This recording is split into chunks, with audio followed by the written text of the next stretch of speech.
Bom dia, graça e paz seja Jesus Cristo. Nosso devocional de hoje está aqui no Salmos, de número 1, versículo 1 e 2. Vamos meditar nesse texto.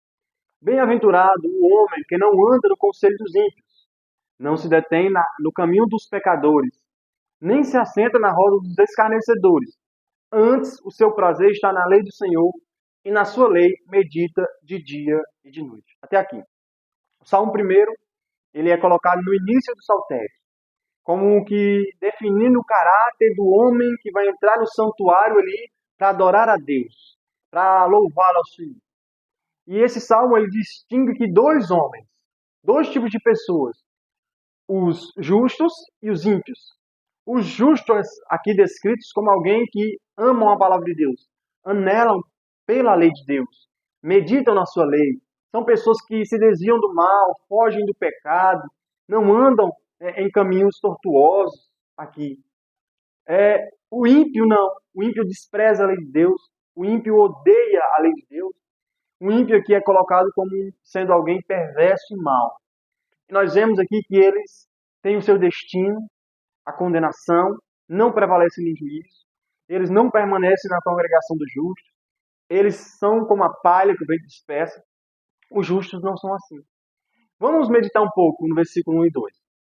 O homem bem-aventurado, ele inicia, bem-aventurado o homem, né? A palavra bem-aventurado é feliz, feliz, mais do que feliz. E ele dá três qualificações do homem bem-aventurado, feliz, feliz. Ele não anda no conselho dos ímpios, não se detém no caminho dos pecadores, nem se assenta na roda dos escarnecedores. Veja, o conselho dos ímpios. A palavra ímpio é alguém que não tem religião, alguém que não tem fé, alguém que é oposto a Deus.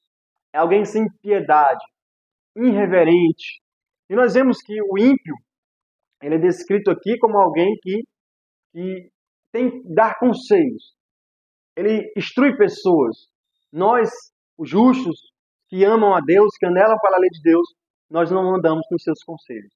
Porque os seus conselhos parecem até bons, mas eles não partem de uma base que ama a Deus, de alguém que ama a Deus, de alguém que busca o Senhor. Eu quero deixar para que você reflita quem tem sido os seus conselheiros. Quem tem estado ao seu lado, conduzindo a sua vida. Porque se for ímpio, os seus conselhos, por mais que pareçam bons, eles vão conduzir você para longe de Deus. Para longe da presença de Deus. Para longe da piedade, do amor ao próximo. Veja, o ímpio, ele é alguém que é impiedoso. Então os conselhos deles vão levar você para longe de Deus. O caminho dos pecadores. Veja, nós não andamos no caminho dos pecadores. A Bíblia diz que o salário do pecado é a morte. O fim da vida de pecado é a condenação. O caminho dos pecadores qual é? É a bebedeira, é o sexo ilícito, são os vícios, as drogas, as pessoas que andam de forma equivocada, matando, roubando. Esses são os caminhos dos pecadores. Nós não permanecemos neles. Nós não nos detemos nele. Não perdemos tempo nesses caminhos. Por quê? O salário do pecado é a morte, nos conduz à morte. Veja, o Salmo Provérbios capítulo 1, Salmo Provérbios capítulo 1 diz sobre o ímpio, ele diz, olha, o temor do Senhor é o princípio do saber. Os loucos desprezam a sabedoria e o ensino. O ímpio, os pecadores, eles desprezam a sabedoria, o ensino. Por isso eles andam em caminhos que conduzem à morte. Eles desprezam a lei de Deus. A roda dos escarnecedores. Assentar-se na roda dos escarnecedores fala de alguém que participa, fala de alguém que tem comunhão com pessoas assim, que escarnecem o nome de Deus, que odeiam a Deus e odeiam ao próximo. Zombadores que escarnecem. Eles têm a sua vida pautada nisso, nessas coisas. Veja, o versículo 2, o contraste aqui é bem claro. Como ele diz, antes o seu prazer está na lei do Senhor e nela medita de dia e de noite. O contraste é, o ímpio, o conselho dos ímpios pode trazer um certo tipo de felicidade, um certo tipo de satisfação, passageira, transitória. O caminho dos pecadores, o caminho das bebedeiras, das orgias, do sexo ilícito, da mentira, do engano, da avareza, eles podem trazer uma satisfação. Nós não negamos isso. Trazem um certo prazer momentâneo, porém o fim deles é a morte. Então, a roda dos escarnecedores, né, alguém altivo, que se considera melhor do que os outros e olha das pessoas com um olhar de cima para baixo, como que desprezando essas pessoas, nós sabemos que também são pessoas altivas que se consideram melhores. A Bíblia diz que a soberba ela precede a ruína e a altivez de espírito a queda. Todo aquele que se eleva, esse será abatido. Então, essas pessoas têm um certo de satisfação e elas pautam o seu prazer, a sua vida nessas luxúrias, nessas coisas. Porém, nós, aqueles que temem a Deus, que creem em Jesus Cristo, o nosso prazer é distinto, está na lei do Senhor. E nela nós meditamos. A lei do Senhor aqui, onde está o nosso prazer, é justamente toda a Escritura.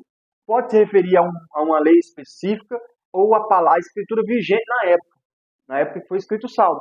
Porém, para nós hoje, a lei do Senhor é toda a Escritura. Os 66 livros da Bíblia, no Novo Testamento e no Velho Testamento, onde tem que nos trazer o nosso deleite, tem que trazer a nossa satisfação, meditar nela, pensar nela, memorizar a lei de Deus, dia e noite. Fala de constância, fala de alguém que vivencia isso, alguém que busca em primeiro lugar o reino do céu e a sua justiça. Ele medita na sua lei. E por que muitas vezes muitos cristãos não são assim? Veja, aqui no decorrer do Salmo ele vai dizer, olha, que este homem bem-aventurado, ele é como uma árvore plantada junto aos ribeiros de água, que dá o seu tempo, dá o fruto, seu fruto a seu tempo, e a sua folhagem não murcha, e tudo quanto ele faz será bem sucedido. Essa é uma promessa para todos os cristãos piedosos que aplicam os princípios bíblicos em sua vida. Porém, isso não se vê isso nas pessoas atuais, no evangélico, nos cristãos atuais.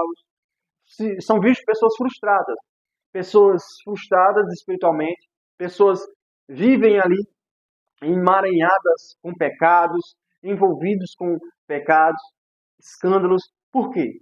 Porque o princípio tem sido quebrado. O prazer dela não tem sido na lei do Senhor. O prazer dela não tem sido na Escritura, em meditar nela dia e noite. Ao contrário, o prazer dela está em escarnecer, está nos caminhos de pecados, está no conselho dos ímpios. E ele será, de fato, um cristão feio. Como assim um cristão feio, irmão? O cristão feio que é descrito aqui, ó, ele é como uma árvore que a folhagem não cai, não murcha, né? Esse é o cristão. Ele está sempre abundante na obra do Senhor. Mas quando ele não aplica o princípio, ele é uma pessoa iracunda, é o ciúme excessivo, é uma pessoa que não ama o próximo, é um cristão que ele não tem comunhão com Deus, nem com o próximo, porque tudo parte aqui do princípio. Se nós entendemos que a nossa vida, a nossa comunhão com o próximo, ela parte da nossa comunhão com Deus, nós entenderíamos. A nossa vida de santificação, de piedade, fugir do pecado, ela parte primeiro da comunhão que você tem com Deus em oração e leitura bíblica diária. Veja, esse homem medita na lei de Deus dia e noite. Fala de comunhão. Ele não tem comunhão com os escarnecedores, ele tem comunhão com Deus. Comunhão com a Escritura, comunhão com o seu Deus. E isso conduzirá ele a viver uma vida santa, a amar o próximo, a andar, a perdoar, que é tão difícil. Perdoar 70 vezes 7, ele vai estar disponível a perdoar, porque ele tem recebido o amor de Deus pelo Espírito Santo a partir da comunhão. Nós precisamos tornar a comunhão com Deus. A constância em meditar na lei de Deus, em ler a palavra, em orar, em entrar no lugar secreto. Sem isso, nossa folhagem vai murchar. Tudo que nós fizermos não será bem sucedido. Vamos ser frustrados porque nós temos seguido o conselho do mundo, o conselho do ímpio, que nos conduz à morte e à frustração. Amém? Que nós possamos tornar a comunhão com o nosso Deus. Vamos orar?